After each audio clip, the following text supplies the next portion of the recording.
I'm your mentor for today. Hi Daisy.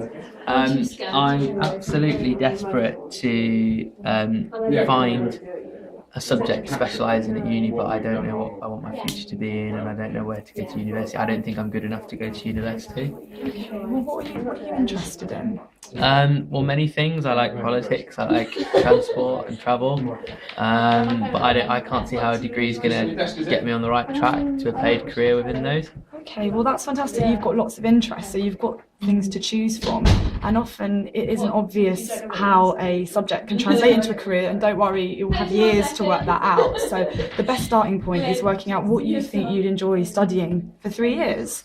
So if you go. But surely if you study something and you don't know if that's what you necessarily feel comfortable on, because I don't know which one I prefer, aren't I going to be stuck at the end of a degree that's not where I need to be to get the job? That's a really good point. And often a lot of people worry about what they're choosing, that they're going to sort of limit their options, but actually you'd be surprised how much you can translate a subject into lots of different careers. And often companies are looking for people with different skills, so like banks often like to take history of art students because they've got good academic skills. It isn't always that you need to do so maths. it's not you've got to specialise and that's it. I mean, if there is a vocation like being a doctor, or you want to be an artist and you really want to pursue that, then that's great. But you're still building up skills. Yeah, don't underestimate the skills that you gain, like your people skills and your organisation skills and stuff.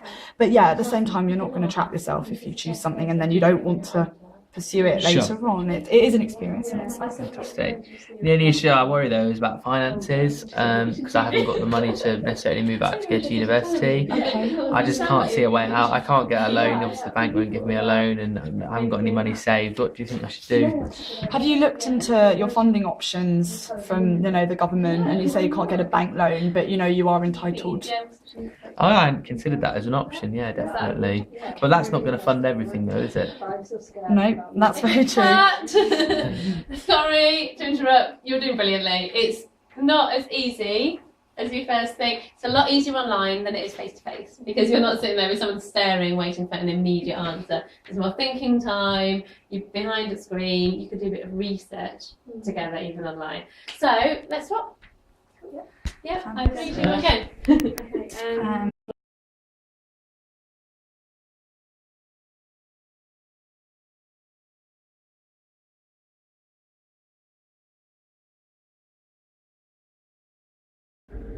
Well, we've just finished with Future You here at Crystal Palace. And we had a kind of whistle-stop tour of how they train young people to be mentors on their website. And it was really amazing. They're doing some great work to support all young people, but particularly those who need help with their CVs or who are just generally on the job hunt. Been really great. We hope to work with them, and if you're certainly looking for CV advice or career guidance, definitely get on the site.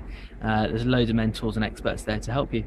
And if you want to train to be a mentor, you can. I'll be starting them up in my school, and we hope to finish the training so that we can be mentors on their website. So watch this space.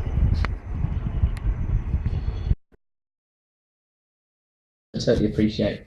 But are we actually going to see anything, any proposals or any action points to actually rebrand the word NEET? Because it's a very damaging stigma, and I think we've come up with quite a good alternative, which obviously you always remember. What is it? It's BEATS, isn't it? We've got BEATS, not NEET. Do you want to talk about that briefly? Yeah, basically we've rebranded NEETs to BEATS, which stands for brilliant and enthusiastic and eager to start, because we feel that we shouldn't be highlighting what young people aren't, but highlighting what they are. And I guess fundamentally the question is there scope to rebrand the word NEET, and can we have a discussion about that, and can we actually put that in the action plan as well?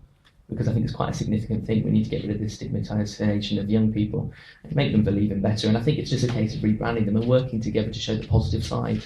Yeah. I mean, I've heard of your BEATS. So it's getting into the centre of government. I hope I didn't say at any point during that, it didn't just say NEETs, because we think of them as young people who are NEET, not NEETs. I would entirely agree with you that is a negative and stigmatising kind of categorisation of young people. I think the problem for us is that it's kind of out there, and people use it as a terminology, as a shorthand to describe this very complex group. And you know, we can say some positive things, I think, in the participation strategy about, you know, that actually the nature of the problem isn't quite how some people present it, and young people are positive and they want to engage, and most are doing well, and all of those things. But we can't stop people out there kind of using it. I think that's the problem. Okay, one more question. I'm afraid I've got to finish up, and then we're going to do some panel discussion.